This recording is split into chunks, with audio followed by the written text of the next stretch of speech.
Hello everyone, welcome to exam age YouTube channel. So நேற்று தான் நமக்கு குரூப் 4 ரிசல்ட் வந்துச்சு. நிறைய பேருக்கு பாசிட்டிவாக வந்திருக்கலாம், நிறைய பேருக்கு நெகட்டிவாக வந்திருக்கலாம். ஸோ ஏன்டிஎன் ஸ்டூடெண்ட்ஸ் ஒரு 4-5 பேர் மெசேஜ் பண்ணியிருந்தாங்க. ஸோ மேக்ஸில் இவ்வளோ எடுத்திருக்கேன், ரேங்க் இவ்வளோ ma'am, thank you for your part அப்படின்னு சொல்லிட்டு ரொம்ப ஹாப்பியாக இருந்துச்சு. பட் மெசேஜ் பண்ணாதவங்க இன்னும் நிறைய பேர் இருப்பீங்க. ஸோ அவங்களுக்கும் கங்க்ராச்சுலேஷன்ஸ். இன்கேஸ் செலக்ட் ஆகலை அப்படின்னா மேம் ஒரே ஃபீலிங்காக இருக்குது மேம் அப்படின்னு சொன்னீங்கன்னா, நோ ஃபீலிங், அடுத்து என்ன அப்படின்றது தான் பார்க்கணும். வாழ்க்கையில எப்பயுமே என்ன அப்படின்னா, வெற்றி வந்தாலும் தோல்வி வந்தாலும் அடுத்தது என்ன பண்ணணும். இப்போ குரூப் 4ல ஜெயிச்சவங்களுக்கே, கிளியர் பண்ணவங்களுக்கே வச்சுக்கலாமே, அடுத்து என்ன பண்ணணும்னு இருக்கும். ஸோ குரூப் 4ல போய் பிளேஸ் ஆகி அங்க ஆஃபீஸ்ல உட்காந்துட்டாலும் அவங்க அதோட ஸ்டாப் ஆக போறது இல்லை. அடுத்து குரூப் 2 எழுதுவாங்க, குரூப் 1 எழுதுவாங்க. ஸோ எல்லாரும் அடுத்தடுத்த ஜேர்னியை நோக்கி நகர்ந்துட்டே இருப்பாங்க. ஸோ அப்போ நம்ம ஃபெயில் ஆயிட்டோன்றதுனால ஒரே இடத்துல நம்ம தான் நிற்போமே தவிர நம்மளை சுத்தி இருக்கிறவங்க யாரும் நிக்க மாட்டாங்க. நம்ம அதே இடத்துல தான் நின்றுட்டு இருப்போம். ஸோ அழுகணுமா அழுதுருங்க, வெண்ட் அவுட் பண்ணிருங்க. இல்ல ஸ்ட்ரெஸ்ஸா இருக்கா, ஸ்ட்ரெஸ்னா நான் சாப்பிடுவேன்னு சொன்னீங்கன்னா சாப்பிட்டுருங்க. இல்ல ரொம்ப தூரம் வாக்கிங் போவேன் அப்படின்னீங்கன்னா ரொம்ப தூரம் வாக்கிங் போங்க. எது பண்றதா இருந்தாலும் ஒரு நாள் இல்ல 2 நாள் மேக்சிமம் டைம் எடுத்துக்கங்க. அதுக்கப்புறம் அடுத்து என்ன அப்படின்னு யோசிக்க வருவீங்க. ஸோ அடுத்து என்னன்னு யோசிக்கிறப்போ இப்போதைக்கு டிஎன்பிஎஸ்சில நமக்கு எக்ஸாம்ஸ் எதுவும் இல்லை, கரெக்டா? ஸோ இப்போதான் குரூப் 2A 2A முடிஞ்சிச்சு. ஸோ அடுத்து நோட்டிஃபிகேஷன் வந்தாதான் நமக்கு தெரியும் என்ன எக்ஸாம்ஸ் இருக்கு அப்படின்றது. இப்போ எல்லாருக்கும் தெரியும், தீபாவளி ரிலீஸ் நமக்கு டியூட் படம் வந்துச்சோ இல்லையோ, நம்ம நோட்டிஃபிகேஷன் ஒன்று வந்திருக்கு. என்னது அப்படின்னா ஆர்ஆர்பி என்டிபிசி அப்படின்னு சொல்லணும். ஸோ ஜேர்னி, நம்ம லைஃப் ஜேர்னியை வாழ்ந்துட்டே இருக்கணும். ஸோ வாட் நெக்ஸ்ட் அப்படின்னு சொன்னோமா, இப்போ நம்ம அந்த ஜேர்னியை ட்ரெயின்ல வேலை பார்த்துட்டே கூட போகலாம் இல்லையா? ஸோ அது ஏன் டிஎன்பிஎஸ்சி மட்டும், ஏன் ஆர்ஆர்பி முடியாது? நம்ம ஆர்ஆர்பியில் நிறைய மேக்ஸ் இருக்கும், அவேர்னஸ் இருக்கும் அப்படின்னு சொன்னீங்கன்னா, ஆர்ஆர்பி ஒரு சிலருக்கு ஒரு ஐடியா இருக்கு, ஒரு சிலருக்கு என்ன ஐடியானே தெரியாது. சென்ட்ரல் கவர்மெண்ட்ல நமக்கு காம்படிஷன் நிறையன்னு சொல்லிட்டு அட்டம்ப்டே பண்ண மாட்டீங்க. நீங்க அட்டம்ப்டே பண்ணலன்னா என்ன நடக்கும் அப்படின்னா, அவங்களுக்கு எந்த லாஸும் இல்லை, சென்ட்ரல் கவர்மெண்ட்டுக்கும் லாஸ் இல்லை, ஆஸ்பிரன்ஸ்க்கும் லாஸ் இல்லை. உங்களுக்கு லாஸான்னு கேட்டீங்கன்னா லாஸ்ன்னு சொல்ல முடியாது. பட் ஒரு புது விதமான எக்ஸ்பீரியன்ஸை நீங்க கெயின் பண்ணுவீங்க இல்லையா? ஸோ அதுல உங்களால கெயின் பண்ண முடியாது. அது என்ன மேம் எக்ஸ்பீரியன்ஸ் அப்படின்னு கேட்டீங்கன்னா, அதுக்கு நமக்கு என்ன தெரியணும், ஆர்ஆர்பியில என்னென்ன போஸ்ட் இருக்குன்னு தெரியணும். ஸோ குவாலிஃபிகேஷன் என்னன்னு தெரியணும். அது எக்ஸாம் டேட்டே எப்போன்னு தெரியணும்.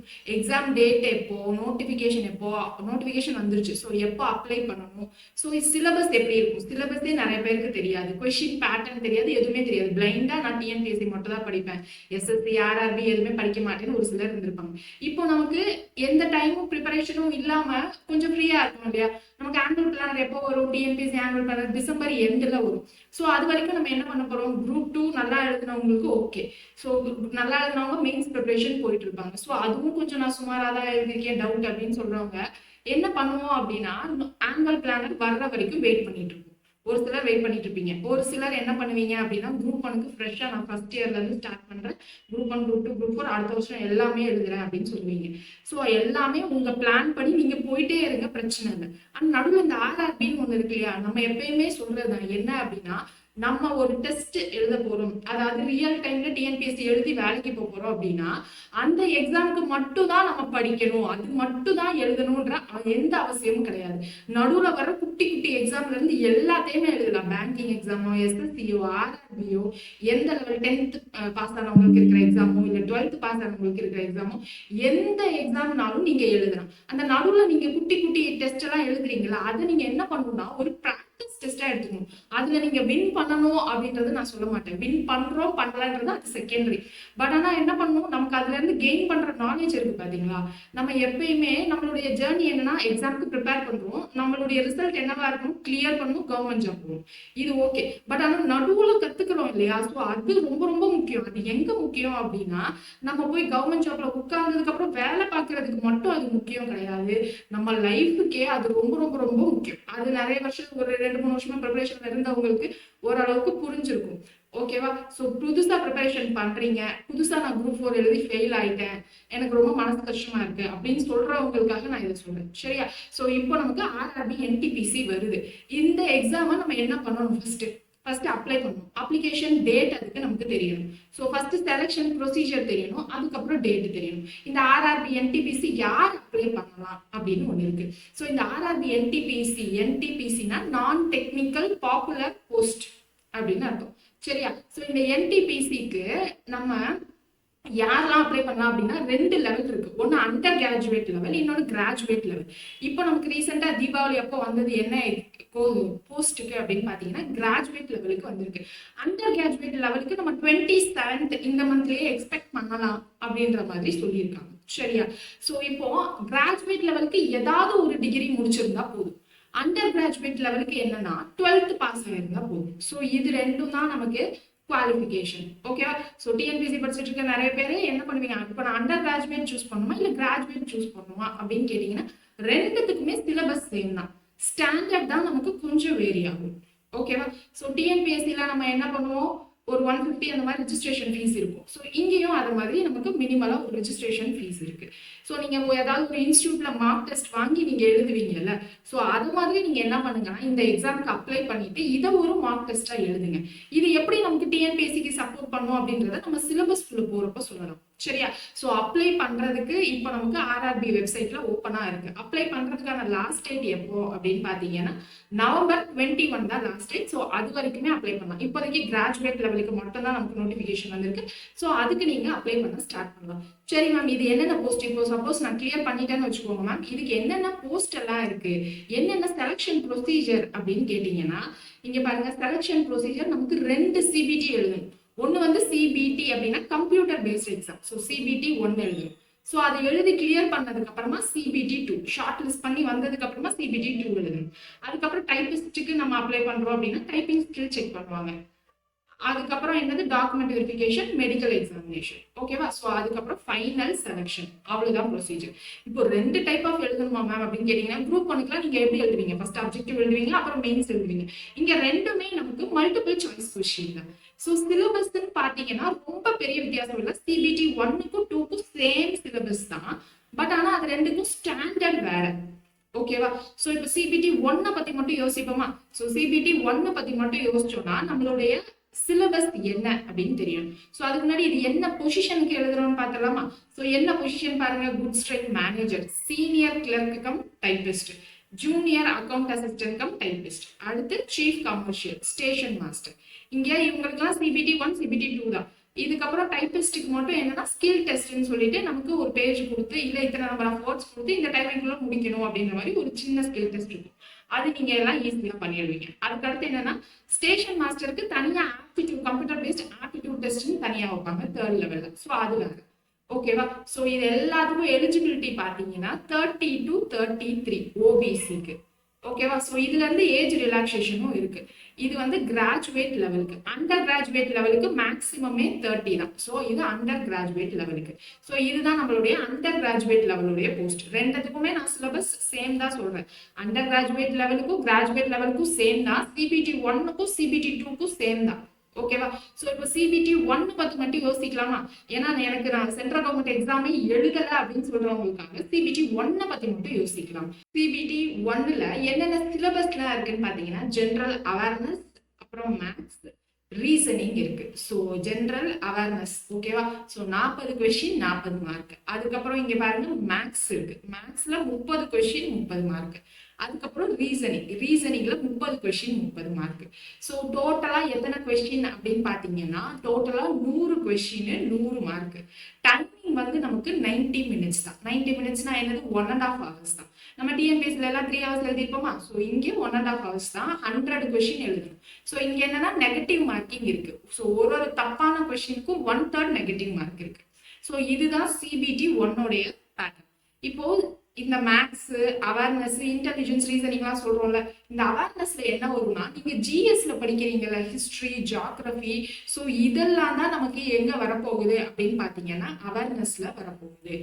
ஸோ அப்போ இங்க பாருங்க அவேர்னஸ்ல என்ன இருக்குன்னு general science, history, physics, polity, ஓகேவா, சயின்டிபிக் டெக்னாலஜி, கரண்ட் ஈவெண்ட்ஸ் இதெல்லாம் தான் வரப்போகுது. அது இல்லாம அடிஷ்னலா ஒரு சிலது டோட்டலா இந்தியா ரிலேட்டட், இந்த வேர்ல்டு ரிலேட்டட், ஒரு சில கரண்ட் அஃபேர்ஸ், இம்பார்ட்டன்ட் சமிட்ஸ் எல்லாம் கொஞ்சம் எக்ஸ்ட்ராவா படிக்கிற மாதிரி இருக்கும். ஸ்டாட்டிக் ஓரளவு சேமா தான் இருக்கும், ஹிஸ்டரி, ஜியாகிரபி அதெல்லாம். அது இல்லாம லைட்டா நீங்க எக்ஸ்ட்ரா படிக்கிற மாதிரி இருக்கும்.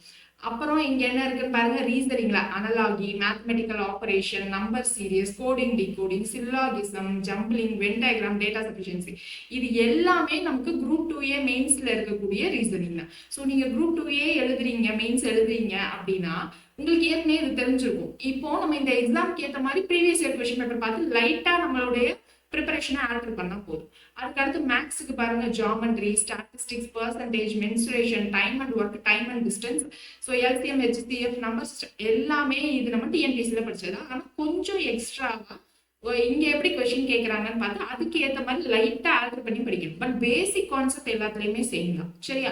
ஸோ இதுதான் சிலபஸ் சிபிடி 1க்கு. ஸோ அவேர்னஸ்ல இருந்து 40 கொஸ்டின் கேட்கறாங்க, ரீசனிங்ல 30, மேக்ஸ்ல 30. சரியா? ஆனா இங்க என்னன்னா நம்மளுடைய டைம் லிமிட் இருக்கு பாருங்க.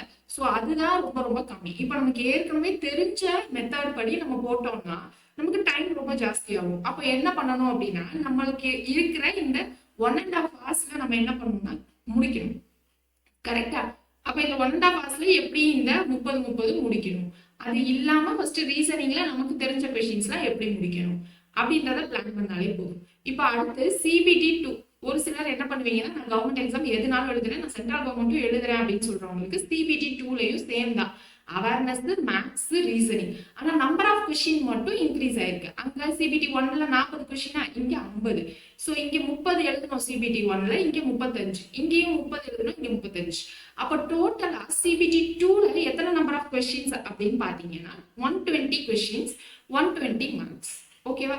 ஸோ டோட்டலா இங்கேயும் நமக்கு அதே 1.5 hours தான். நெகட்டிவ் மார்க்கிங்கும் இங்க 1/3 தான். அப்போ ரெண்டுக்கும் நம்ம சேர்த்து ப்ரிப்பேர் பண்ணலாம். மேம் கொஞ்சம் ஃப்ரீயா தான் இருக்கேன், டிஎன்பிஎஸ்சி குரூப் 4 இதுக்கப்புறம் எப்போ வருதோ அப்பதான் படிக்க போறேன், ஃபுல்லா இதுல கான்சென்ட்ரேட் பண்ண போறேன் அப்படின்னு சொல்றவங்க நம்ம ஸ்டார்டிங்லேயே கஷ்டமான சம்ஸ் எல்லாத்தையும் சேர்த்து பார்த்துட்டோம்னு வைங்களேன். ஏன் அப்படி நான் சொல்றேன்னா சிபிடி 2க்கும் சிபிடி 1க்கும் மேக்ஸிமம் கேப்பே 2 மாசம் தான் இருக்கும். இப்போ 2021க்கு அப்புறமா இப்பதான் ரீசெண்ட் 2025ல ஒரு எக்ஸாம் நடந்துச்சு. ஜூன்ல வந்து நமக்கு சிபிடி 1 நடந்துச்சுன்னு நினைக்கிறேன். ஸோ செப்டம்பர்ல சிபிடி 2 நடந்துருச்சு. சரியா? ஸோ இந்த சிபிடி 2க்காக ரிசல்ட்ஸ் வெயிட் பண்ணிட்டு இருக்காங்க, இன்னும் வரல. அப்போ நமக்கு கேப் 2 மாசம் தான் மேக்ஸிமமே இருக்கும். அந்த 2 மாசத்துக்குள்ள நம்ம சிபிடி 2க்கு ரெடி ஆகணும். அப்ப என்ன பண்ணணும், நம்ம ஸ்டார்டிங்கே கஷ்டமான சம் ப்ராக்டிஸ் பண்ணிட்டோம் அப்படின்னா சிபிடி 1 நமக்கு இன்னும் ஈஸியா இருக்கும். ஈஸியா நம்ம என்ன பண்ணலாம் அப்படின்னா மார்க்ஸ் அச்சீவ் பண்ணலாம். மேம் ஜென்ரலா சொல்லிட்டீங்க, இதை நான் இதை கான்சென்ட்ரேட் பண்ணணும், இதை கான்சென்ட்ரேட் பண்ணக்கூடாது, டிஎன்பிஎஸ்சினா எனக்கு ஒரு ஐடியா இருக்கு ஆனா ஆர்ஆர்பி பத்தி ஐடியா இல்லை அப்படின்னா நம்ம கிட்ட சப்ஜெக்ட் வைஸ் மட்டும் இல்ல, நமக்கு டாபிக் வைஸ் இருக்குல்ல, மேத்தமெட்டிக்ஸ்க்குள்ள நிறைய டாபிக்ஸ், நம்பர் சிஸ்டம், அது இதெல்லாம் இருந்துச்சுல. ஸோ அதுக்கு நம்ம இங்க பாருங்க, டாபிக் வைஸ் நம்மளுடைய கொஸ்டின் எத்தனை வெயிட்டேஜ் அப்படின்றத நம்ம எடுத்து வச்சிருக்கோம். ஸோ ஃபர்ஸ்ட் ஹிஸ்டரி தான் படிக்க ஆரம்பிக்கிறோம். ஹிஸ்டரியில 6ல இருந்து 7 கொஸ்டின் வருது. அதுக்கப்புறம் ஜியாகிரபி, அதுக்கப்புறம் பயாலஜி படிங்க. ஸோ இந்த ஆர்டர்ல படிங்க. ஸோ கரண்ட் அஃபேர்ஸ்ல 11ல இருந்து 12 கொஸ்டின்ஸ் அப்படின்னா கரண்ட் அஃபேர்ஸ்ல நமக்கு மேக்ஸிமம் இங்க டிஎன்பிஎஸ்சில 2-3 லைன்லாம் கொஸ்டின் பார்ப்போம்ல, அவ்வளோ பெருசாலாம் நம்ம கேட்க மாட்டாங்க. ஜென்ரல் அவேர்னஸ் பொறுத்த வரைக்கும் நமக்கு சிங்கிள் லைன் மேக்ஸிமம் 2 லைன்ல தான் கொஸ்டின் இருக்கும். ஸோ நம்ம பயப்படாம படிச்சுட்டோம் அப்படின்னா மேக்ஸிமம் ஈஸியா அட்டன் பண்ணிடலாம். நம்மளுடைய லெவல் ஆஃப் கொஸ்டின்ஸ் இது வந்து நான் 2025ல மட்டும் எடுக்கல, ஜென்ரலா ஓவராலா 2021ல நடந்தது, 2016ல நடந்தது, அந்த 3 கொஸ்டின் பேப்பரையும் சேர்த்து வச்சுதான் நான் இங்க என்ன பண்ணிருக்கேன் அப்படின்னா வெயிட்டேஜ் பிளஸ் ஈஸியே மாடரேட் லெவலையும் நம்ம வந்து எழுதி வச்சிருக்கோம். ஸோ இதை வச்சுட்டு இதுக்கேற்ற மாதிரி நீங்க ப்ரிப்பேர் பண்ண ஸ்டார்ட் பண்ணுங்க. இது அவேர்னஸ் பொறுத்த வரைக்கும். இதுக்கப்புறம் அவேர்னஸ் இல்லை, அடுத்து நான் எனக்கு மேக்ஸ்னா எப்படி மேம், ரீசனிங்லாம் எப்படி மேம் அப்படின்னீங்கன்னா மேக்ஸுக்கும் நம்ம கிட்ட இங்க பாருங்க டாபிக் வைஸ் வெயிட்டேஜ் இருக்கு. ஸோ ஃபர்ஸ்ட் நீங்க நம்பர் சிஸ்டம்ல இருந்து ஆரம்பிங்க. அதுக்கடுத்து LCM, HCF, time work, simple interest, compound interest, அடுத்து ட்ரிக்னாமெட்ரி. ஸோ இந்த மாதிரி ஆரம்பிங்க. மேக்ஸும் நமக்கு என்னன்னா ஈஸி டு மாடரேட் தான். நம்மள எங்க டைம் வேஸ்ட் பண்ண வைப்பாங்க அப்படின்னா மேக்ஸ்லயுமே நீங்க சிங்கிள் லைன்லயே கொஸ்டின் பார்த்துக்கலாம். மேக்ஸிமம் 2 லைன் தான், அதுக்கு மேல கொஸ்டின் வளவலன்னா இருக்காது. ஓகேவா? ஸோ நம்ம சால்வ் பண்றதுக்கு தான் நம்ம நிறைய ஷார்ட்கட்ஸ் கொஞ்சம் தெரிஞ்சுட்டு ஈஸியா சால்வ் பண்ணணும். ஸோ அதுதான் அங்க வந்து மேட்ரு. ஏன்னா 1.5 hours தான் நமக்கு இருக்கு. 1.5 hours நம்ம என்ன பண்ணணும் அப்படின்னா half an hour பிரிச்சு தான் நம்ம பண்ணணும். எதுல அவேர்னஸ்ல half an hour, மேக்ஸ்ல half an hour, ரீசனிங்ல half an hour, அந்த மாதிரி தான் பண்ணணும். ரீசனிங்ல தான் பாத்தீங்க அப்படின்னா அவங்க எப்பயுமே ட்விஸ்ட் வைக்கிறாங்க. ஒரு 4-5 லைன்ல கொஸ்டின் கேட்டு நம்மளை கன்ஃபியூஸ் பண்ணி கொஞ்சம் என்ன பண்றாங்க அப்படின்னா கொஞ்சம் ட்விஸ்ட் கேட்கறாங்க. ஸோ ரீசனிங்ல நம்ம என்ன பண்ணுவோம், ஆப்டிடியூட்ல ஷார்ட்கட் தெரிஞ்சுக்கணும். ரீசனிங்ல கடகடன் போடுறதுக்கு அந்த 4-5 லைனை பிரேக் டவுன் பண்ணி நமக்கு ஏற்ற மாதிரி டயக்ராமேட்டிக் ரெப்ரஸன்டேஷனோ இல்ல ஃப்ளோ சார்ட்டோ இல்ல ஃபார்முலாவோ ஏதோ ஒன்று வச்சிருக்கோம், அது நமக்கு ஏற்ற மாதிரி பிரேக் டவுன் பண்ணிட்டு நம்ம என்ன பண்ணணும் அப்படின்னா நம்ம ஸ்டார்ட் பண்ணணும். ஓகேவா? ரீசனிங் கொஸ்டின்ஸை பொறுத்த வரைக்கும் இங்க நான் உங்களுக்கு ஒரு ஒரு இதுக்கும் வெயிட்டேஜ் கொடுத்துருக்கேன். ஸோ வெயிட்டேஜை செக் பண்ணிட்டு நீங்க எந்த டாபிக்ல இருந்து ஆரம்பிக்கணும் அப்படின்னு பாருங்க. ஏன்னா ஆர்ஆர்பி பத்தி மேக்ஸிமம் நம்மளுடைய தமிழ்நாடு பசங்களுக்கு அவேர்னஸ் இருக்காது. நிறைய அங்கதான் வரும். நிறைய யார் தான் எழுதுவாங்க அப்படின்னா நார்த் சைட் பசங்க தான் எழுதுவாங்க. ஸோ அதனால அவேர்னஸ் இல்லாதவங்களுக்கு நான் சொல்றேன். ஓகேவா? ஸோ இதுதான் சிலபஸ், இதுதான் டாபிக் வைஸ் வெயிட்டேஜ் நான் தெளிவா உங்களுக்கு சொல்லிட்டேன். ஸோ இப்போ சிபிடி 2க்கும் சேர்த்து ப்ரிப்பேர் பண்றோம் அப்படின்னா எங்களுக்கு டாபிக் வைஸ் வெயிட்டேஜ் மேம் அப்படின்னு சொன்னீங்கன்னா இங்க பாருங்க, சிபிடி 1க்கு இவ்வளோ, சிபிடி 2க்கு இவ்வளோ. இது என்னன்னா ஜென்ரல் அவேர்னஸ் உடைய வெயிட்டேஜ். ஓகேவா? ஸோ இந்த வெயிட்டேஜஸை பார்த்து நீங்க என்ன பண்ணலாம் அப்படின்னா படிக்க ஆரம்பிக்கலாம். ஸோ அடுத்து மேக்ஸுக்கும் பாருங்க, அதுக்கேற்ற மாதிரி சிபிடி 1 சிபிடி 2க்கு நம்ம வெயிட்டேஜ் கொடுத்துருக்கோம். ஸோ நம்பர் சிஸ்டம் ரொம்ப ரொம்ப முக்கியம், simplification. So number system topic வந்து கொஞ்சம் புதுசா இருக்கும். நீங்க யூபிஎஸ்சிக்கு என்ன ப்ரிப்பேர் பண்ணிட்டு இருக்கீங்கன்னா சிசாட்ல நம்பர் சிஸ்டம் இருக்கும். ஸோ உங்களுக்கு தெரிஞ்சிருக்கும். நான் யூபிஎஸ்சி போல மேம் டிஎன்பிஎஸ்சி மட்டும் தான் பண்ணிட்டு இருக்கேன்னா நம்பர் சிஸ்டம் டாபிக் மட்டும் நீங்க கொஞ்சம் புதுசா படிக்கிற மாதிரி இருக்கும். ரிமைனிங் இருக்கிற எல்லா டாபிக்ஸுமே நமக்கு ஆல்ரெடி இன்ட்ரோடக்ஷன் கொடுத்தது தான். ஓகேவா? ஸோ அதனால நம்ம என்ன பண்ணலாம் அப்படின்னா பேசிக்ஸ்ல இருந்து நம்ம கான்செப்ட்லாம் ஸ்ட்ராங்கா தான் இருக்கும். எப்படி ஃபாஸ்டா சால்வ் பண்ணணும் அப்படின்றது மட்டும் கத்துக்கிட்டா போதுமானது. ஓகேவா? ஸோ இது வந்து மேக்ஸுக்கா. அடுத்து ரீசனிங்க்கு பாருங்க என்னன்ட்டு. ஸோ ரீசனிங்க்கு இதுதான் சிபிடி 1 சிபிடி 2 ஓடுது. இப்போ நம்ம நெகட்டிவ் மார்க்கிங் இருக்கிறதுனால எல்லா கொஸ்டின்ஸையும் பார்த்து பண்ணணும். இங்க நம்ம ஃபுல் அண்ட் ஃபுல் கான்சென்ட்ரேட் பண்ண வேண்டியது ரீசனிங்லயும் நம்ம என்ன பண்றோம் அப்படின்னா மேக்ஸ்லயும் தான் ஃபுல் அண்ட் ஃபுல் கான்சென்ட்ரேட் பண்ணணும். ஏன்னா 60 questions 60 marks. General awareness side by side நீங்க பண்ணா போதும், டெய்லி நம்ம ப்ராக்டிஸ் பண்ணணும். ஸோ நீங்க எங்க இருந்து ஆரம்பிக்கணும் அப்படின்னா இப்போ நான் சிலபஸ் சொல்லிட்டேன், வெயிட்டேஜ் சொல்லிட்டேன் இல்லையா? நீங்க என்ன பண்ணணும், 2025 கொஸ்டின் பேப்பரை டவுன்லோட் பண்ணணும். ஸோ அதுக்கு நிறைய ஷிஃப்ட்ல வச்சிருப்பாங்க, நிறைய டேட்லயும் வச்சிருப்பாங்க. அதுல ஃபர்ஸ்ட் ஒரு 2 ஷிஃப்ட் இதை மட்டும் டவுன்லோட் பண்ணி பாருங்க. உங்களுக்கு ஒரு ஐடியா கிடைக்கும், இந்த மாதிரி தான் கொஸ்டின் கேட்கறாங்க அப்படின்ட்டு. அதை பேஸ் பண்ணி உங்க ப்ரிப்பரேஷன் டிஎன்பிஎஸ்சில இருந்து ஆர்ஆர்பிக்கு எப்படி லைட்டா டியூன் டவுன் பண்ணா போதும் அப்படின்றத மட்டும் யோசிச்சீங்க அப்படின்னா கண்டிப்பா ஆர்ஆர்பி என்டிபிசியை நம்ம கிளியர் பண்ணிடலாம். உங்களுக்கு ரீசனிங் அண்ட் மேக்ஸ் உடைய கிளாஸஸ் வேணும் ஆர்ஆர்பி என்டிபிசிக்கு அப்படின்னு சொன்னீங்கன்னா நம்ம டெஃபினட்டா போடலாம். பட் ஆனால் நம்ம ஏற்கனவே ஒரு 2 சீரியஸ் போட்டுட்டு இருக்கோம். 2A மெயின்ஸ் ரீசனிங்கும் குரூப் 4ம் போட்டுட்டு இருக்கோம். பட் குரூப் 4 ஸ்டாப் பண்ணிட்டு தான் நம்ம ஆர்ஆர்பிக்கு போற மாதிரி இருக்கும். ஸோ 3 சீரியஸ் போடுறது கஷ்டமாயிடும். ஸோ 2A மெயின்ஸுக்கு ரீசனிங் போட்டுட்டு இருக்கோம். இப்போ நம்ம போடணும் அப்படின்னா ஆர்ஆர்பி என்டிபிசிக்கு மேக்ஸ்ல ஆரம்பிக்கலாம். மேக்ஸ்ல ஆரம்பிச்சுட்டு இப்போதைக்கு அந்த ரீசனிங் பார்த்துட்டு இருங்க. அப்புறம் நமக்கு இங்க ஆர்ஆர்பிக்கு தேவையான ரீசனிங்கை நம்ம என்ன பண்ணலாம் அப்படின்னா ஷிஃப்ட் பண்ணிக்கலாம். So last date to apply வந்து 21 நவம்பர் தான். பட் அது வரைக்கும் வெயிட் பண்ண வேணாம், சீக்கிரமா அப்ளை பண்ண ட்ரை பண்ணுங்க. ஓகேவா? ஸோ ஃபீமேல் கேண்டிடேட்ஸ்க்கு 250 ருபீஸ் பே பண்ற மாதிரி இருக்கும், மேல் கேண்டிடேட்ஸ்க்கு 500 ருபீஸ்ன்னு நினைக்கிறேன். ஓகே? ஸோ இதெல்லாம் தான் ஃபீஸ் டீடைல்ஸ். இது லாஸ்ட் டேட். ஸோ இது எக்ஸாம் டேட் எப்போ வரும் அப்படின்னு கேட்டீங்கன்னா எக்ஸாம் டேட் நமக்கு எப்பயும் ஒரு 20 டேஸ் முன்னாடி தான் நமக்கு இன்ஃபார்ம் பண்ணுவாங்க ஆர்ஆர்பியில. ஸோ ஆர்ஆர்பியோ எஸ்எஸ்சியோ ஸோ அந்த மாதிரி தான் இன்ஃபார்ம் பண்ணுவாங்க. அதனால இப்போதைக்கு நமக்கு எக்ஸாம் டேட் சொல்லலை, எப்போ வேணாலும் வரலாம். அப்ராக்சிமேட்டா எப்போ வர்றதுக்கு சான்சஸ் இருக்கு அப்படின்னா ஜான் எண்டு இல்லை பிப்ரவரியில வரலாம். பிப்ரவரியில சான்சஸ் இருக்கு, ஜான் கூட சான்ஸ் இல்லை, பிப்ரவரியில நமக்கு சான்சஸ் இருக்கு. ஓகேவா? ஸோ அதுக்கான கட் ஆஃப் எவ்வளோ மேம் எடுக்கணும் அப்படின்ற டவுட் எல்லாருக்கும் இருக்கும். ஸோ சிபிடி 1ல 100 கொஸ்டின்ஸ் 100 மார்க்ஸ்ல கட் ஆஃப் எவ்வளோ எடுக்கணும்னா இங்கே நமக்கு ஜோன் வைஸ் பிரிப்பாங்க. ஓகேவா? காஷ்மீர் ஜோன் தனியா, அகமதாபாத் தனியா, சென்னை தனியா, ஆந்திரா தனியா, அந்த மாதிரி ஜோன் வைஸ் தனியா வச்சிருப்பாங்க. ஸோ ஆர்ஆர்பி சென்னை ஜோனுக்கு 2025ல ரீசெண்டா சிபிடி 1 நடந்துச்சு இல்லையா? ஸோ அங்க என்ன மார்க்ஸ் எடுத்தவங்க ஷார்ட் லிஸ்ட் ஆயிருக்காங்க அப்படின்னு நான் சொல்லிடுறேன். ஸோ ஓபிசி கேட்டகரி அப்படின்னா 79 எடுத்தவங்க வந்து லாஸ்ட் கட் ஆஃப்ல உள்ள போயிருக்காங்க. ஓகேவா? ஸோ ஓபிசி இல்லாம நார்மலா ஜெனரல் கேட்டகரியில எவ்வளவு மார்க்ஸ் எடுத்திருக்காங்க அப்படின்னீங்கன்னா 80 மார்க்ஸ் எடுத்திருக்காங்க. ஓகேவா? 80.9 சம்திங் எடுத்திருந்தாங்க. இது சிபிடி 1ல லாஸ்ட் 79 மார்க்ஸ் வரைக்கும் இருக்கிறவங்க எடுத்திருக்காங்க. ஸோ 80 மார்க்ஸ் தான் லாஸ்ட் மார்க்ஸ் கட் ஆஃப்ல உள்ள போனவங்க. சிபிடி 1ல மட்டும் நான் சொல்றேன். இப்போ ரீசெண்டா நடந்து 2025ல. சிபிடி 2க்கு நம்ம அப்புறமா பார்த்துக்கலாம். ரைட்டா? ஸோ சிபிடி 1ல இது வந்து சென்னை ஜோன்ல தான் கம்மியான மார்க்ஸ். மற்ற ஜோன்லலாம் எவ்வளோ எடுத்திருக்காங்க அப்படின்னா கம்மியான மார்க், அதாவது லாஸ்ட்ல கட் ஆஃப்ல உள்ள போனவங்க என்னன்னா 86.9 எடுத்தவங்க.